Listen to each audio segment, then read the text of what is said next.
सदाए हक न्यूज़, हक़ व सदाकत की बेबाक आवाज़।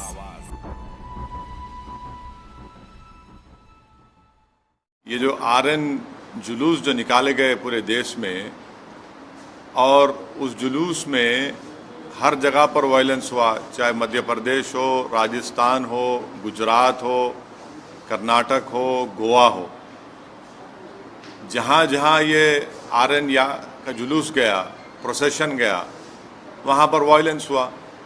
तो वहाँ की सरकारें सरासर नाकाम साबित हुई उस वायलेंस को रोकने के लिए। और क्यों सरासर नाकाम साबित हुई? बल्कि वो सरकारें खुद,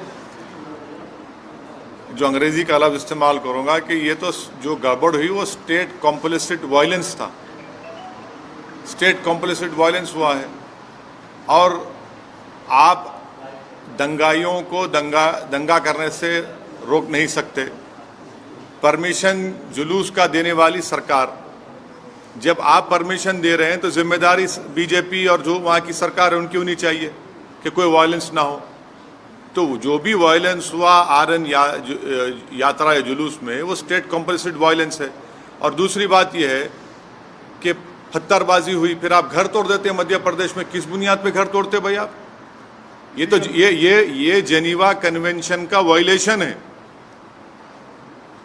आपको पकड़ना चाहिए उन लोगों को, अगर करे तो। आप घर किस बुनियाद पे तोड़ रहे हैं भाई? और एक ही कम्युनिटी घर तोड़ रहे हैं आप, क्यों? और आपको कौन ने अख्तियार दिया घर तोड़ने का? चलिएगा इलीगल है तो नोटिस दीजिए। क्या वही घर इलीगल है, दूसरे घर इलीगल नहीं है? एक ही कम्युनिटी के मध्य प्रदेश में आप घरों को तोड़ते हैं।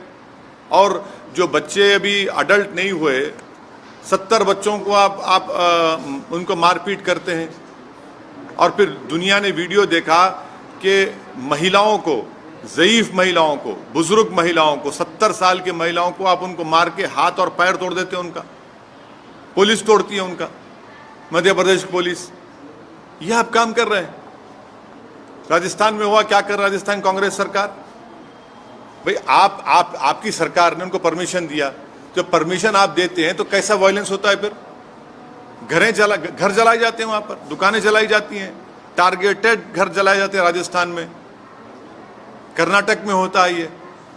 तो ये पूरे कंट्री में इतने 6-7 प्रदेशों में अगर हो रहा है तो ये देखिए, ये एक ऐसा नहीं है, पूरा प्लानिंग से हो रहा है ये। और आप टारगेट कर रहे हैं वो मुस्लिम माइनॉरिटीज को। सिर्फ क्यों कर रहे हैं भाई मुस्लिम टारगेट? आप पहले आप बोलते हिजाब नहीं पहन सकते, सेकुलर स्टेट है। गोश्त नहीं खा सकते, सेकुलर स्टेट है क्या? फिर आप कानून बना देते फिर उसके ऊपर। कहां पे रुकेगा बात? ये mob lynching, state sponsored violence, अब स्टेट कॉम्प्लिसिट वायलेंस। और संघ परिवार लो इंटेंसिटी वायलेंस कर रही पूरे देश में। ये परफेक्ट कर चुके हैं अपनी चीज को। लो इंटेंसिटी वायलेंस करते हैं, यहां करो, वहां करो, इधर करो। सरकार की जिम्मेदारी बताइए? सरकार की जिम्मेदारी है नहीं है। आप सो रहे थे, कैसा दंगा होने दिया आपने? कितने पुलिस वालों को सस्पेंड किया आपने? कितने आईपीएस अफसरों को सस्पेंड किया आपने? इससे बात साबित हो रही कि आपकी पूरी रजामंदी से, जिसको हमने कहा अंग्रेजी का लफ्ज स्टेट कॉम्प्लिसिट वायलेंस है। बिहार में होता है, हमारे खिलाफ बातें करते हैं, बकवास करते हैं। कैसे मस्जिद के बजा के झंडा लगाते हैं भाई? आप बताइए, कैसे लगाते हैं कोई भी? इसका जिम्मेदार कौन है? मैं हूं जिम्मेदार उसका। तो ये सब चीजें हो रही हैं।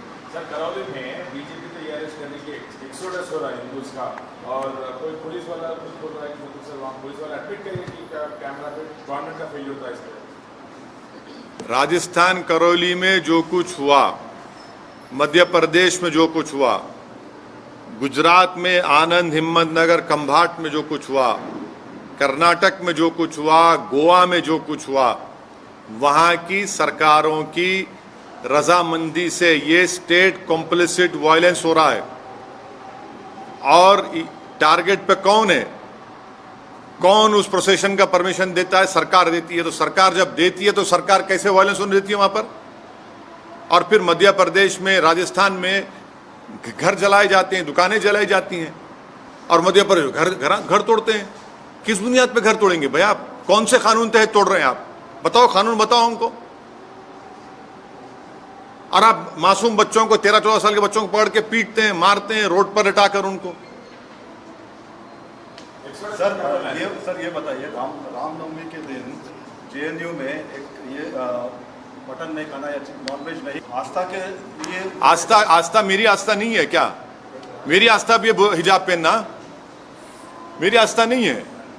तो आप एक काम करिए ना, फिर जितना एक्सपोर्ट होता है गोश्त उस दौरान में बैन करिए इंडिया में।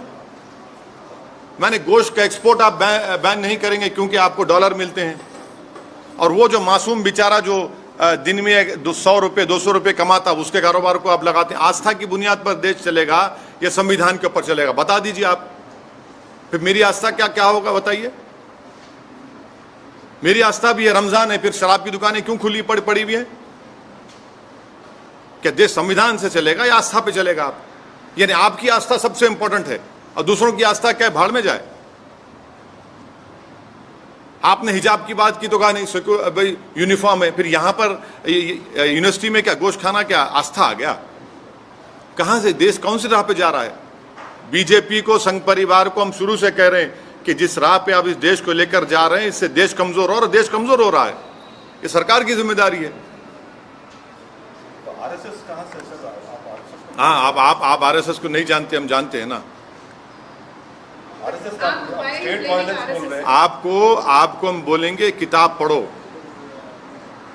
We our nationhood defined, bunch of thoughts, ये 2 किताबें आप पढ़ लो जिसमें आरएसएस के उस वक्त के सर संचालक खुद कह रहे हैं कि जब जुलूस निकलता था तो मैं बाजा बजाता था बोल के।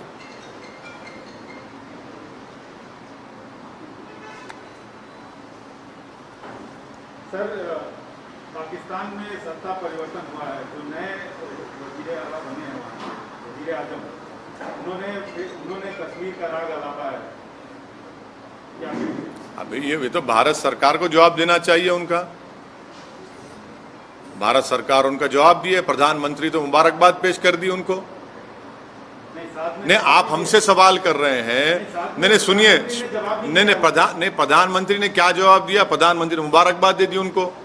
देश के प्रधानमंत्री जो मुबारकबाद दिए हैं उनको, नहीं प्रधानमंत्री ने उनको मुबारकबाद दी है और कहा कि भाई इस खित्ते की अमन के लिए हमको अमन को बरकरार रखना चाहिए, टेररिज्म खत्म करना चाहिए। अब देश के प्रधानमंत्री मुबारकबाद दे रहे हैं तो ओवैसी से क्यों सवाल किया जा रहा है? आप कश्मीर से हमसे सवाल क्यों करते हैं? प्रधानमंत्री से भी करिए। अरे हाँ, जब नहीं देश के प्रधानमंत्री जब मुबारकबाद दे रहे हैं शहबाज शरीफ को, तो ओवैसी को क्यों घसीट रहे हैं इसमें आप?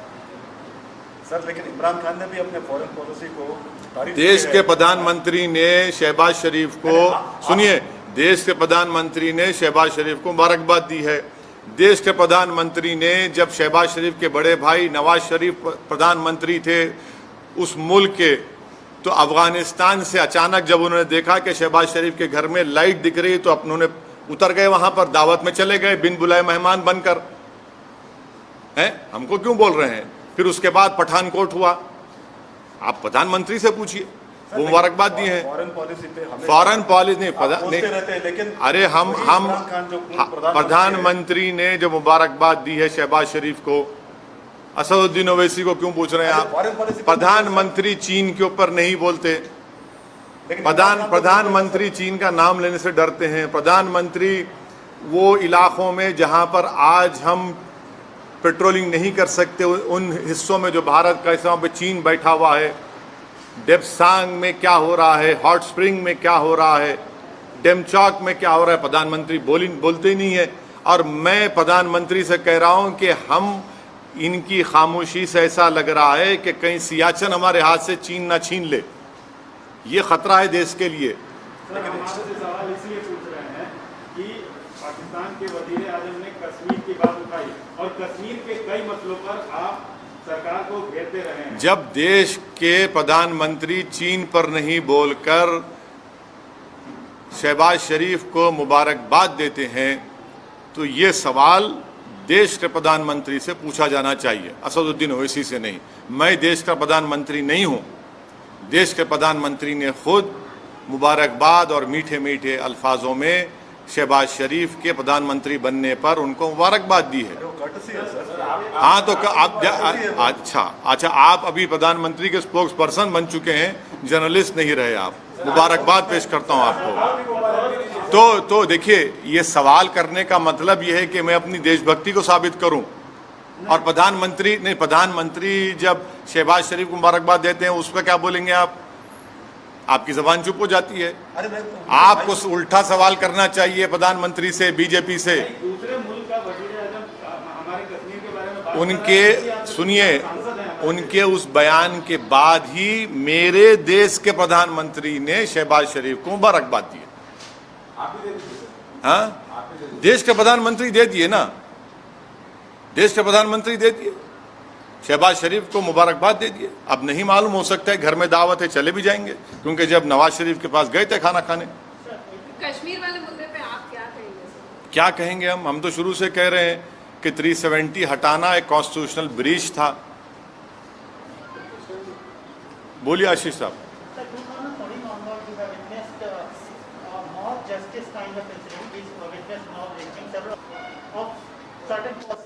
who are yet to proven guilty or accused in court. You see, this is clearly a state complicit violence, number one. Secondly, this is a collective punishment being given to one particular community. Third, this is a grave violation of Geneva Convention. Fourth, under what law the government of Madhya Pradesh has demolished houses of the Muslim community. Fifth, if they were illegally built, you cannot arbitrarily demolish any house. You have to give a notice. Sixth, you can regularize those houses. Seventh, it clearly shows their biased attitude of the Madhya Pradesh BJP's chief minister and his government towards the Muslim minority, because it is a state complicit violence. Earlier it was state sponsored, then it was mob lynching, now it is state complicit violence, and they have failed in protecting the properties and the life of a particular Muslim minority community. And the last point which I want the people of India to remember, how is it that the old Muslim women were assaulted? 70-year-old Muslim women, their elbows were broken, their heads were smashed. Who did this? It is a Madhya Pradesh police. What justification does the BJP government has towards this attitude? Almost similar kind of violence we have witnessed in Rajasthan also. Yes, it is. Yes, in what has happened in Rajasthan, Karoli is equally condemnable. Targeted violence has taken place. The Congress government of Rajasthan has supported this state complicit violence. They were the ones who gave the procession permission for RN procession.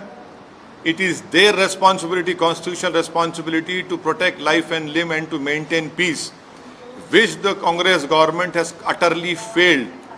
And it is their responsibility, and whatever violence has taken place, it is the responsibility of Rajasthan-led Ashok Gehlot government. Jharkhand also witnessed such similar. Yes, not only Jharkhand, even Karnataka, even Goa, even Karnataka.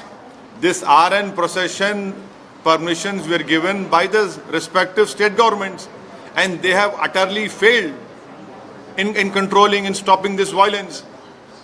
There are certain states where we are expecting those states are going for assembly polls. That is not the issue. The issue is that you have to discharge your constitutional responsibility, which these respective state governments have completely failed. This is what I call state complicit violence. And once again, the Muslim community has been targeted in what happened in all these states in this RN procession. Sir, Shivraj Singh Chauhan ने bulldozers चलवाए, आप कह रहे हैं Muslim community को target कर रहे हैं क्या? बिल्कुल। कौन से कानून के तहत आप बुलडोजर चला रहे हैं बताइए? इलीगल कब्जा था तो आप नोटिस क्यों नहीं देते? क्या इलीगल कब्जा सिर्फ मुसलमानों का है, दूसरे लोगों का इलीगल कब्जा नहीं है? बड़े बड़े जो बिल्डिंग खड़ी हुई हैं, चाहे किसी भी हो, उसका नहीं है। अगर आप इलीगल है तो आप नोटिस दो उनको या रेगुलाइज करो उनको। एक गरीब का टीन का शेड तोड़कर आपको कौन सी खुशी मिल रही है?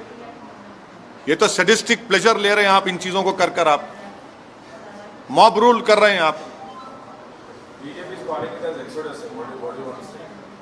BJP Which, is calling it as where? Rajasthan. What happened to the violence? If exodus is happening, then what is the Congress-led Ashok Gehlot government doing? How is it that targeted shops were targeted and they were burned? I can show you videos of targeted burning of shops in Rajasthan, Karoli.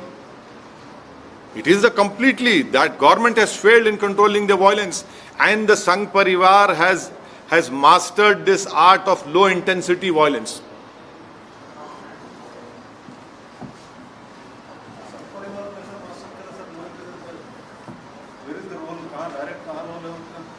नहीं, पूरे आसमान से आए ना, यहाँ के नहीं थे वो। नहीं, सही है, बिल्कुल से आसमान से आए थे। और जो वीडियोस जो आ रहे हैं उनके नारों के, उनके प्रोवोकेटिव बकवास के, एक जगह भी लोकलाइज जो भी थे वहाँ पे लोकलाइज। हाँ, और बिहार में मुजफ्फरनगर में वहाँ पर मस्जिद के ऊपर झंडा लगाना RSS वाला था सर। बिल्कुल। कौन रहते फिर वो लोग? कौन है? संघ परिवार। देखिए, वो संघ परिवार के लोग हैं, नहीं है। आप तो नहीं ना संघ परिवार के। सर, आप RSS को क्यों संघ परिवार के लोग इस देश में लो इंटेंसिटी वायलेंस करने के लोग मास्टरी हासिल कर चुके हैं। कैसे कोई जुलूस के दौरान में मस्जिद के ऊपर झंडा लगा सकता है? पुलिस क्यों खामोश बैठी थी? क्या हम नहीं देख रहे कि आप हिजाब शुरू होता, कभी गोश्त शुरू होता, कभी दिल्ली का राइट होता, कभी मॉब लिंचिंग होती है? क्या हो रहा है फिर ये? इनका फायदा क्या होता है सर? लोग ये बहुत अच्छा हेट्रेड आप पैदा कर रहे हैं इस देश के नागरिकों के खिलाफ, जो एक मजहब पे चलने वाले हैं। आप उनके खिलाफ हेट्रेड पैदा कर रहे हैं। सर उत्तर प्रदेश में जैसे बुलडोजर हिट हुआ, तो ये मध्य प्रदेश में जो बुलडोजर चला, आपको लग रहा है कि इसका विस्तार है? बुलडोजर का जो कॉन्सेप्ट बना है नया, उसका विस्तार हो रहा है? अगर आप किसी का भी घर तोड़ रहे हैं बगैर नोटिस दिए, तो वो नंबर 1 एक कलेक्टिव पनिशमेंट है कम्युनिटी के खिलाफ। सेकेंडली, अगर वो इलीगल तरीके से बनाया गया तो नोटिस देने का ये प्रिंसिपल्स ऑफ नेचुरल जस्टिस के खिलाफ है कि बगैर नोटिस दिए उसको तोड़ रहे हैं। थर्डली, आप वायलेंस को रोकते नहीं है, आपके नाक के नीचे वायलेंस होता है और उसके बाद आप ये सब तमाशे करते हैं। तो ये घर को तोड़ना कौन से कानून के तोड़ रहे हैं घर? बताइए आप। नहीं, मैं दूसरा नहीं, मैं आपको कानून की संविधान की बात कर रहा हूं। आप कौन से कानून के घर को तोड़ रहे हैं? बताइए हमको। बगैर नोटिस दिए आप, ये तो जेनीवा कन्वेंशन के खिलाफ है। वो आपकी बात सही है सर। नहीं, मैं सही बोलता हूं ना, गलत कब बोला हूं मैं? वो एक मानसिकता जो जैसे बुलडोजर जो यूपी चुनाव में हिट हुआ, तो एक तरह से अप्रूवल मिल गया कि हाँ इस तरह से। मध्य प्रदेश में आप जो आरएन प्रोसेशन में जो वायलेंस हुआ उसी पर स्टिक करिए।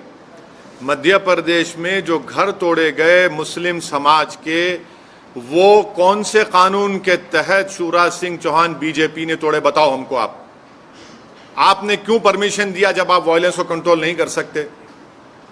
अगर वो इलीगल थे तो नोटिस क्यों नहीं देते आप अपनी नाकामी को छुपाने के लिए, आप अपने स्टेट कॉम्प्लिसिट वायलेंस को छुपाने के लिए आप एक कलेक्टिव पनिशमेंट मुस्लिम समुदाय को दे रहे हैं। ये जेनीवा कन्वेंशन के खिलाफ है, ये इंसानियत के खिलाफ है, प्रिंसिपल्स ऑफ नेचुरल जस्टिस के खिलाफ है। इसको हर उस शख्स को जो संविधान पर भरोसा करता, यकीन करता, उसको कंडेम करने की जरूरत है इस हरकत को। आपने मध्य प्रदेश में 70-75 साल की मुस्लिम महिलाओं के सर फोड़े हैं, उनके हाथ पैर तोड़ दिया आपने।